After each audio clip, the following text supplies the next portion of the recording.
سنی اتحاد کونسل کو مخصوص نشستیں الاٹ نہ کرنے کے فیصلے کے خلاف درخواست پر پشاور ہائی کورٹ نے حکم امتناع پر محفوظ فیصلہ سنایا ہے۔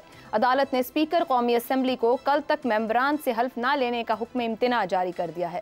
ساتھ ہی پشاور ہائی کورٹ نے الیکشن کمیشن کو نوٹسز بھی جاری کیے ہیں اور الیکشن کمیشن کو کل تک جواب جمع کروانے کی ہدایت کر دی ہے۔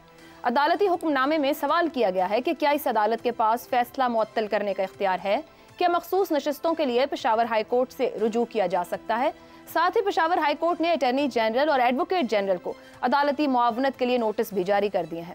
سنی اتحاد کونسل کی مخصوص نشستیں الاٹ نہ کرنے کے فیصلے کے خلاف درخواست پر سماعت جسٹس اشتیاق ابراہیم اور جسٹس شکیل احمد نے کی۔ مخصوص نشستوں پر الیکشن کمیشن کے فیصلے پر ملک کے بہت سے آئینی، قانونی اور صحافتی حلقوں میں تنقید کی جا رہی تھی۔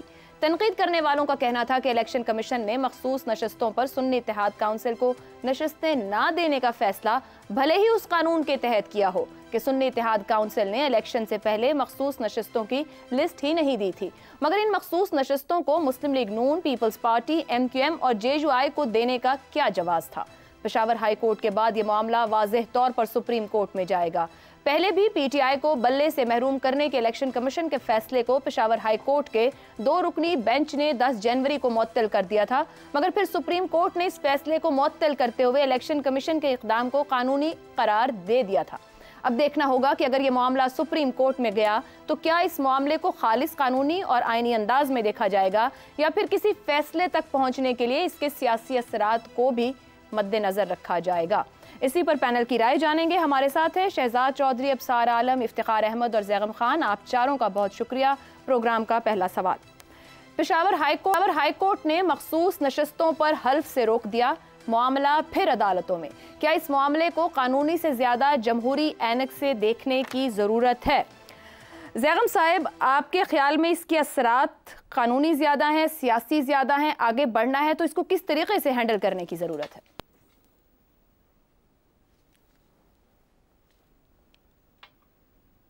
پاکستان میں سیاسی مقاصد کے لیے آئین اور قانون کو استعمال کیا جاتا ہے، اس کی کان ناک کو کھینچا جاتا ہے، اور یہی بات ہے جو اس وقت بھی ہم دیکھ رہے ہیں کہ ایک پولیٹیکل پروجیکٹ کے لیے آئین کو اور قانون کو سٹریچ کیا جا رہا ہے۔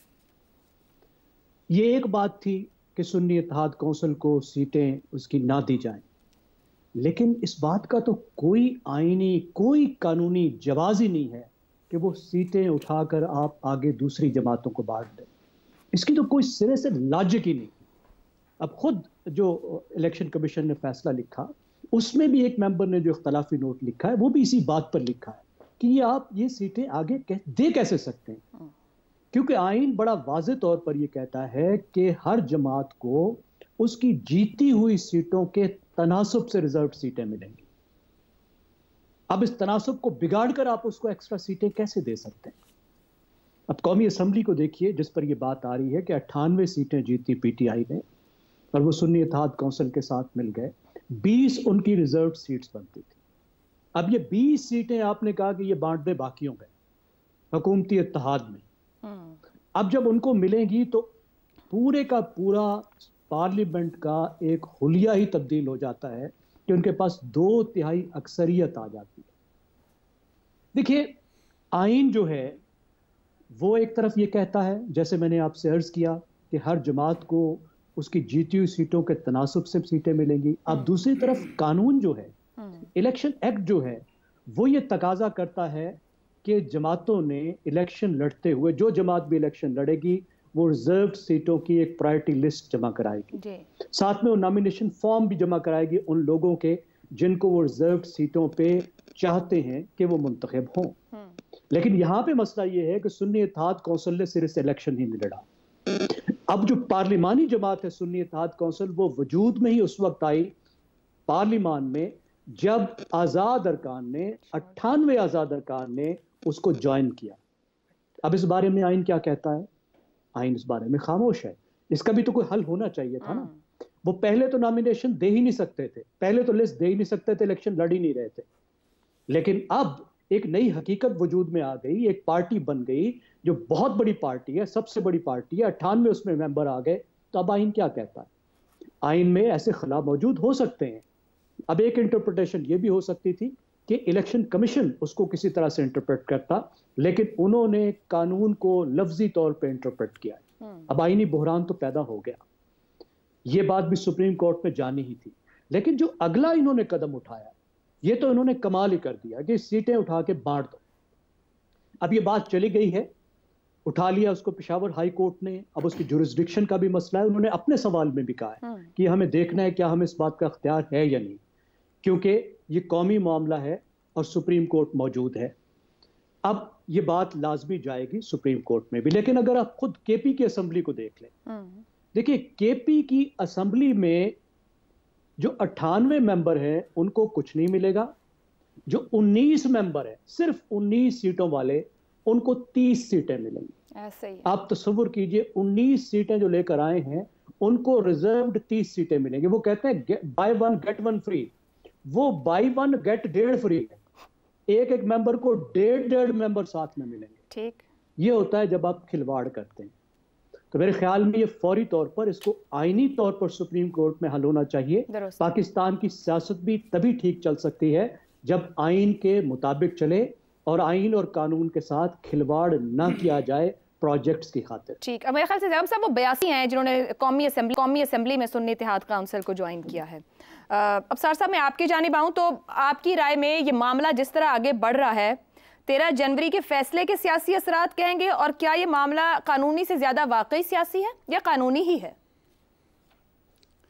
دیکھیں، اگر آپ نے سوال میں اینک کا استعمال کیا ہے تو اگر اینک کے بغیر دیکھیں تو پھر تو یہ کوئی مسئلہ نہیں ہے، لیکن اگر اینک ہم بھی لگا لیں جیسے آپ نے لگائی ہوئی ہے آج، اور افتخار صاحب بھی لگاتے ہیں، انہوں نے بھی شروع کر دی اب، تو ان کو بھی فیڈ بیک اچھا آیا ہوگا تو ظاہر انہوں نے بھی شروع کی ہے، تو پھر میں سے یہ سمجھتا ہوں کہ پھر قانون کی تو ضرورت ہی نہیں ہے۔ پی ٹی آئی کی بات ہو رہی ہے بھائی، پی ٹی آئی جو مرضی کر لے، جو مرضی نہ کرے، وہ قانون نہیں وہاں پہ نافذ ہونا چاہیے۔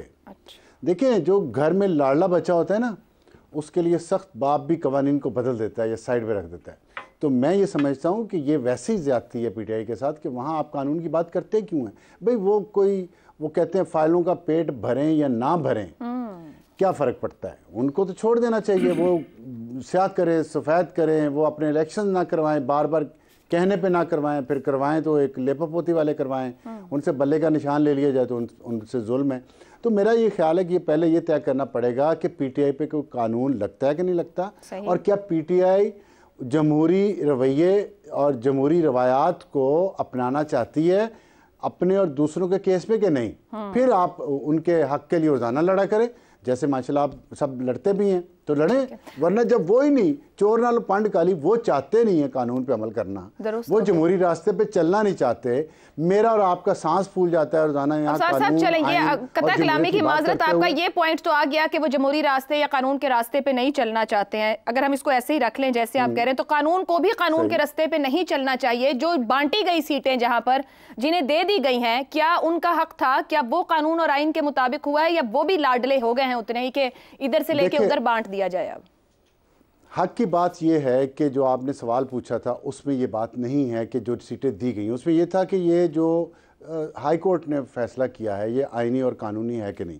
دیکھیں، الیکشن کمیشن بھی ایک آئینی ادارہ ہے، اور یہ جو سیٹیں ان کو نہیں دی گئیں، پہلے دو حصے ہیں نا اس کے، جو سیٹیں نہیں دی گئیں پی ٹی آئی کو یا سنی اتحاد کو، وہ قانونی فیصلہ ہے، اس میں کوئی سکم نہیں ہے۔ علی ظفر صاحب نے ہمارے رپورٹر سما کے رپورٹر کو بتایا ہے، میں نے خود ان سے یہ بات کی ہے، انہوں نے کہا ہے کہ ہم یہ کیس نہیں جیت سکتے قانون کے مطابق، لیکن اگر تھوڑا کوئی پیار محبت دکھایا جائے تو ہم جیت جائیں گے، ہمارے حق میں فیصلہ آ جائے گا، یہ انہوں نے علی ظفر صاحب نے کہا، ٹھیک ہے۔ لیکن جہاں تک سیٹیں کسی اور کو دینے کا اختیار ہے دوسری سیاسی جماعتوں کو، قانون کی پوزیشن کیا ہے مجھے واضح نہیں ہے اس پہ، لیکن اخلاقی طور پہ، جمہوری طور پہ اور سیاسی طور پہ یہ درست بات نہیں ہے، چاہے الیکشن کمیشن نے اس کے حق میں فیصلہ دیا۔ تو جو مائنورٹی جو ممبر تھے جنہوں نے یہ کہا ہے کہ یہ کسی اور سیاسی جماعت کو نہیں دی جا سکتی، میرا خیال ہے نہیں دی جانی چاہیے تھی، خالی رکھ لیتے،